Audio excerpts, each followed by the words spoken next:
Us presentaré el Sincro Project, un projecte de recerca que hem fet aquí al grup de recerca en Ciències de l'Esport de l'Universitat de Barcelona. Hi ha bastanta gent que hi ha treballat, però podríem destacar l'Ara Rodríguez, el Diego Chavarri, el Freddy Urtia, el Marc Carrasco i el Ferran Rodríguez com a principals coautors. La idea neix amb aquest grup de nenes, una d'aquestes és la meva filla, i parlant amb les entrenadores, quan anàvem de competició i quan estàvem als entrenaments amb elles, m'expressaven un cert neguit que no sabien exactament què era el que els passava a les nenes quan estaven tant d'estona sota l'aigua. I això va generar la voluntat de generar un projecte, de fer un projecte de recerca.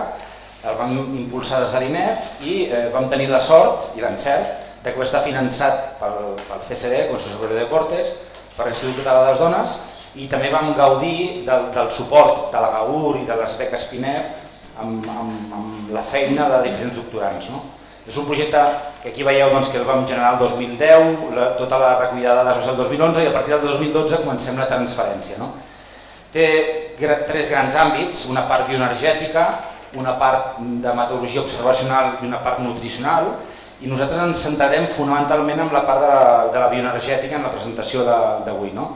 Una primera fase que la vam realitzar en el Campionat d'Espanya. Per primera vegada se'ns permetia entrar en competició oficial amb les nenes de sincro, i això va generar la possibilitat de poder tenir l'acord, la voluntat per part de la Federació Espanyola, del comitè d'àrbitres, de les entrenadores, de les tècniques, dels pares, de les mares, de tothom que ens van permetre entrar i generar un protocol molt complex que d'alguna manera el que fèiem era mesurar el ritme cardíac en competició, miràvem el lactat, miràvem mitjançant vídeo una anàlisi observacional amb unes característiques que ara no tenim temps d'explicar, però que fonamentalment el que fèiem era mesurar per primera vegada el ritme cardíac amb aquests pulsòmetres, amb els Freelabs, dins de l'aigua.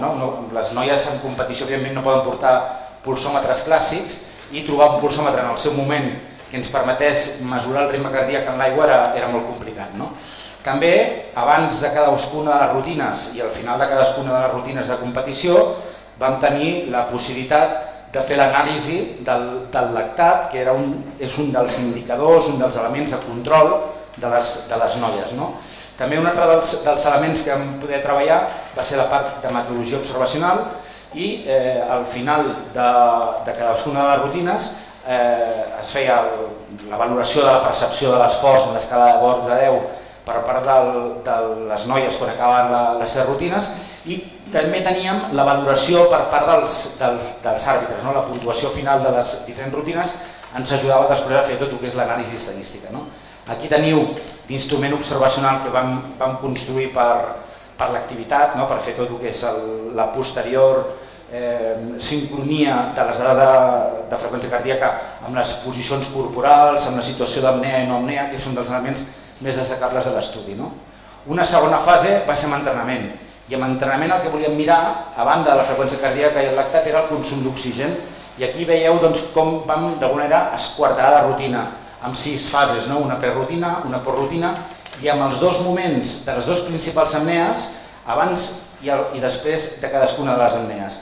En aquest petit vídeo podeu veure com fèiem per mesurar el consum d'oxigen. Evidentment, de forma contínua no podia ser i havíem de fer-ho per retrospolació. Al final de cadascuna de les fases en què es quartaràvem la rutina, les noies respiraven i podíem agafar la mesura de consum d'oxigen durant la competició. Quins són els principals resultats? Evidentment hem trobat moltíssima cosa, però podríem destacar 2 o 3 idees clau perquè us aneu amb aquesta idea. El primer és que la natació sincronitzada és l'únic esport en el que, malgrat l'activitat física s'incrementa significativament, la freqüència cardíaca disminueix. I això es produeix gràcies a les apnees. Veieu aquesta gràfica? Aquesta és una gràfica d'una de les noies de natació sincronitzada en plena competició. Teniu la imatge de com és una rutina de competició i aquí veiem quin és el comportament. A mesura que la noia va avançant en la realització de la rutina, freqüències cardíaques molt elevades, al voltant de les 190, i de sobte veiem com baixa. Això no és una desconnexió del pulsòmetre, això és una apnea prolongada. I l'apnea prolongada el que provoca és que, malgrat l'activitat és intensa i elevada, la freqüència cardíaca disminueix.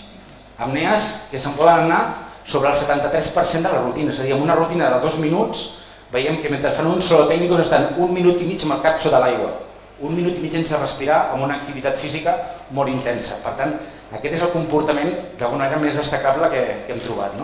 I una de les coses curioses és la comparativa entre entrenament i competició. Aquí veieu el mateix duo fent el mateix exercici, les mateixes noies al CAR entrenant i en competició com d'Espanya. En vermell, freqüència cardíaca en competició, i en blau, freqüència cardíaca en entrenament. Gairebé clavades. La mateixa noia presenta un comportament gairebé clavat, entrenament i competició. Això implica que ens ajuda molt el coneixement de la competició a veure el que és l'entrenament i a l'inrevés. Bé, el treball hem aconseguit ja fer 5 papers i a més hem anat a més de 11 congressos internacionals. Ara mateix estem treballant en dos treballs més i com a més destacable podem dir que han sortit 2 tesis doctorals, la Lara Rodríguez, de la part més bioenergètica, i la tesi doctoral de la Marta Carrasco, que toca aspectes que avui no hem vist en aquesta presentació per una qüestió de brevetat de temps, que és la part de l'anàlisi nutricional. Per part meva, tan sols agrair a la gran quantitat d'investigadors que ens han ajudat. Només amb la valoració que d'Espanya eren 17 persones que vam estar in situ mesurant tota la competició i després al llarg del temps s'ha anat afegint algun que altre investigador i ha estat una feina, la veritat és que és molt interessant i ens ho hem passat molt bé. Moltes gràcies.